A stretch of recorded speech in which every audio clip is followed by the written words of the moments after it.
Hi, and welcome to Biopilates Deep Dive. Today, I invite you to explore an exercise that holds a unique place in the Pilates method, the full short spine. This exercise is rich, demanding, and refined. It involves segmental mobility of the spine, stretching of the posterior muscles of the legs, and the precision of breathing. I want to guide you step by step through this movement, highlighting not only the technique, but also the anatomy, the physiology, and the pedagogical issues that make it a true jewel of practice. When I set up for the short spine, I begin with meticulous positioning. I lie on my back, my head resting on a flat headrest to preserve cervical alignment. I use two springs to create resistance that supports the movement without making it excessive. My feet are placed in the straps, my legs are long in adduction and external rotation, descending diagonally as low as my neutral can be maintained. My ankles are in plantar flexion, my toes gently pointed. My arms are extended along my body, palms down on the carriage. This initial position is crucial. It conditions the quality of the exercise and prepares the spine for its segmental unfolding. Inhalation initiates the movement. I bring my legs parallel, keep them straight, and allow the pelvis to move toward neutral. The stretch already begins. The hamstrings lengthen, and I feel the posterior chain organize. Exhalation then triggers the articulation. Starting from the coccyx, then progressively vertebra by vertebra, I roll my spine off the carriage, passing through the lumbar region and then into the lower thoracic spine. I never elevate the cervical spine because the goal is to remain on the thoracic segment to protect the neck and avoid unnecessary strain. During this ascent, my legs extend toward the ceiling as a natural continuation of the spine. I inhale, hold the position, and bend my knees. My ankles move into dorsiflexion. My legs open in external rotation, slightly wider than the shoulders, and I draw my heels toward my ischial bones. This placement creates an intense but controlled stretch. I exhale and slowly articulate my spine downward, this time from the thoracic spine back to the coccyx, keeping the heels suspended and immobile in the air to maintain tension in the posterior chain. Finally, I inhale again to settle the sacrum and contract the hamstrings to bring the heels closer to the ischial bones, and I exhale to extend the legs diagonally, ankles returning to plantar flexion with softly pointed toes. This cycle is ideally repeated 5 times because beyond that, the quality often diminishes in favor of endurance. What makes the short spine so valuable is the requirement for segmental mobilization. The descent in a flat back, very common among students, is a major mistake. It reveals rigidity of the posterior chain and an inability to articulate the vertebrae independently. When the back lowers as a block, the spine loses its capacity for mobility, and the stretch of the hamstrings becomes approximate. The true work of the short spine is to roll vertebra by vertebra, letting each segment find its own space. This requires deep control, conscious breathing, and perfectly calibrated muscular engagement. Another key issue is the amplitude of the lift. It should never be too low, otherwise the articulation is not fully engaged, nor too high, as this would overload the cervical region. The correct lift stops at the upper thoracic spine without ever rolling onto the cervical vertebrae. Mastery of amplitude protects the neck and makes the exercise safe, restorative, and pedagogically sound. The short spine full also highlights muscles that are often forgotten.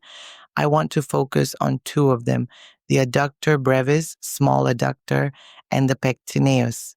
The adductor brevis originates from the inferior pubic ramus and inserts onto the linea aspera of the femur. Its main action is thigh adduction, but it can also assist with slight flexion and, above all, stabilize the pelvis in the frontal plane. The pectineus originates from the pectineal crest of the pubis and inserts onto the pectineal line of the femur just below the lesser trochanter. Its actions include adduction, hip flexion, and subtle medial rotation. In the short spine, these two muscles act as essential stabilizers of the pelvis. When I maintain my legs in adduction and external rotation, they control the orientation of the femur, balance the hip joint, and facilitate spinal articulation. Without their action, the movement would become unstable and imprecise. But for these muscles to play their role, the entire muscular system must work in coordination. This is where the physiology of skeletal muscle comes in. Every contraction is born in the sarcomere, the contractile unit of the muscle fiber. The nerve signal triggers the release of calcium, which allows the myosin heads to attach to actin and slide along the filaments. This exquisitely fine mechanism is entirely governed by the central nervous system. In the short spine, I constantly alternate concentric, eccentric, and isometric contractions. The rectus abdominis and obliques contract concentrically to lift the spine, then eccentrically to control its return. The hamstrings work eccentrically to regulate the stretch, then concentrically to draw the heels in. The transversus abdominis and pelvic floor contract isometrically to stabilize the pelvis. The success of the exercise depends on this subtle orchestration. The importance of the perineals also deserves emphasis. In a rare but highly effective modification, I propose the stretching of the perineals to correct foot pronation. When the knees bend in the high phase, I bring the soles of the feet together. This induces a stretch of the lateral peroneal muscles, which play a key role in controlling the ankle.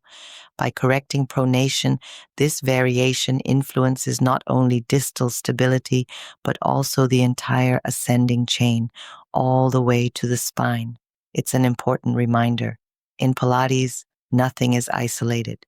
Every local adjustment modifies the global balance. There are, however, common errors to avoid. The most critical is bringing the knees toward the chest. This shortens the posterior chain abruptly, compresses the spine, and overburdens the neck. Another mistake is letting the heels drift during the descent. When the heels move, the hamstrings lose their tension and the spine lowers as a block. Finally, rolling too high onto the neck is dangerous and cancels out the exercise's intended benefits. Vigilance and precision are essential. Breathing is the guiding thread throughout the protocol. I inhale to prepare. I exhale to articulate upward. I inhale to bend and open. I exhale to articulate downward. I inhale to settle the sacrum, and I exhale to extend. Each phase is inseparably linked to breath, and it is this synchronization that gives the movement its fluidity. Without it, the exercise becomes mechanical and loses its deeper purpose. The full short spine is demanding, but its benefits are considerable.